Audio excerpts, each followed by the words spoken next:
Hey guys, welcome back to Ask Mr. K. Today we're working on long division with polynomials. In Algebra 2, you first learn long division and synthetic division, which we'll do in a separate video. But for right now, I just want to kind of talk about the basics of long division. Actually, we're going to take you back to 4th and 5th grade.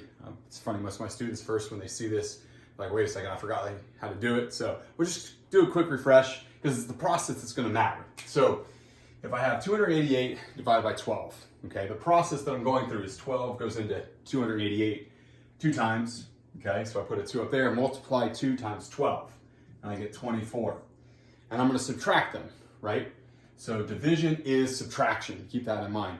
So when I subtract them, I get a 4, bring down my 8, that's my next step, and then how many times does 12 go into 48? Goes into it 4 times. 4 times 12 is 48, subtract, and I have nothing left over. So therefore, 288 divided by 12 is 24. So once we remember how to do that, all right, now we're going to introduce the concept of long division. But before we do that, I think one of the things that really matters is why in the world are you doing this, okay?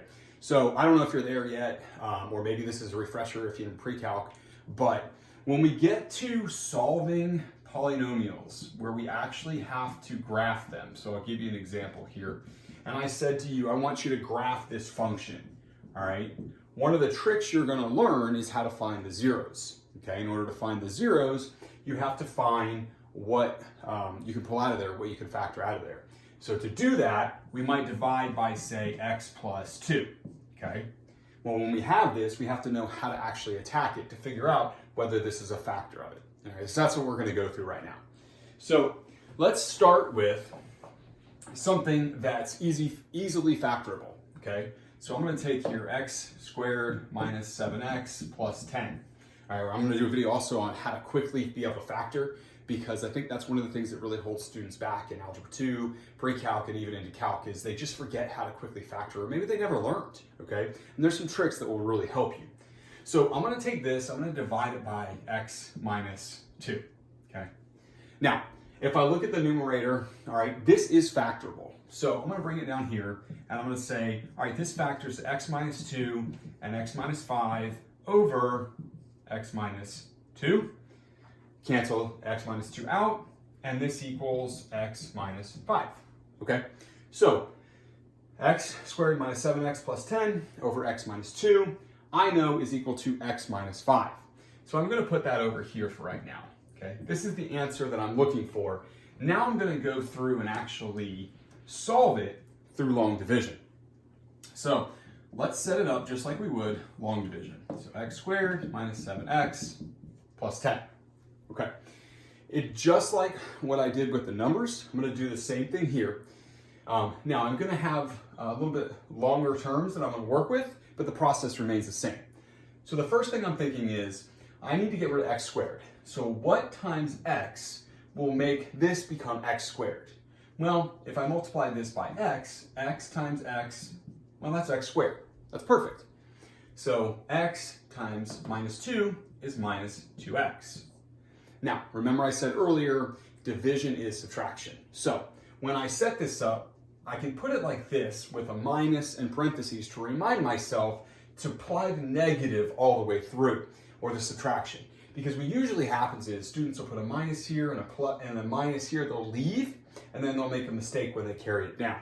I personally like to bring down my signs, and then as soon as I bring it down, I flip the sign. So this is a plus and a minus, so now it's going to be a minus and a plus, okay? Because it is division is subtraction. So this goes to 0, minus 7x plus 2x is minus 5x. Bring down my 10, okay? So now I need to figure out what do I need to multiply x by to get this to be 5x, all right? Here's a little trick. If this is a minus, your term up here will be a minus as well, okay? So I want minus 5, because 5 times x is going to be, negative 5x times x is negative 5x. Negative 5 times negative 2 is going to be positive 10. Great. But division is subtraction, so it comes through plus, minus, this zeroes out, and I'm done. Perfect. Because That's exactly what I proved earlier, okay? So that's a simple example, all right? So let's try something a little bit harder, okay? But the concepts are gonna remain the same. And I might actually have a remainder in this case, okay? And we'll show you how to write a remainder. So we're gonna take x minus 2, and we're going to divide that into x cubed minus 2x squared plus 4x minus 3, okay? All right, so same thing. Now, in the last one, I started with 3 terms, and if you remember, I finished with 2 terms, which was x minus 5. So I'm going to start with 4 terms, and when I'm done, I'm probably going to have 3 terms. So let's see what happens. So what do I need to multiply x by to get it to be x cubed? Well, what if I multiply it by x squared? Rule of exponents, x squared times x is x cubed, okay? And then x squared times minus 2 is minus 2x squared. Great. So as I go through, I'm going to flip my sign. So this becomes a minus, and this becomes a plus. All right, this one's going to be a little interesting. So when I bring it down, I'm going to get 0 here. Okay. Now, at first, it's going to throw us off, okay, because this one's a little harder than the other one that we did. Now, when I go to multiply this times this, there's nothing I can do here. So really what I'm going to do is put a 0, just like if I was doing division. All right, and I needed to divide it into it, but it was a 0. I'm allowed to put a 0 in the next place value, just like I'm allowed to put a 0 in the next term. But I'm going to bring down now my 4x, okay? And because I'm now on my next term, I'm going to bring down my minus 3. So now I say to myself, okay, well, how many times does x go into 4x? Or I like to think of it as in, what do I have to multiply x by to get 4x? Well, I'm going to multiply by 4. So 4 times x is 4x, okay? 4 times minus 2 is minus 8. Change my signs, minus, plus. And I'm left with 5. So we get x squared plus 0 plus 4 with a remainder of 5.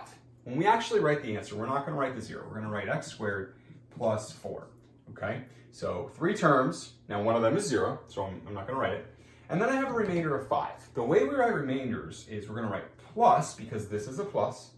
If this was a negative 5, I would write minus here. So plus, and then I have 5 as my remainder.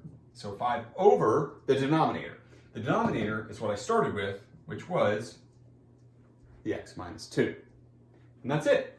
So x cubed minus 2x squared plus 4x minus 3 divided by x minus 2 is x squared plus 4 plus 5 over x minus 2.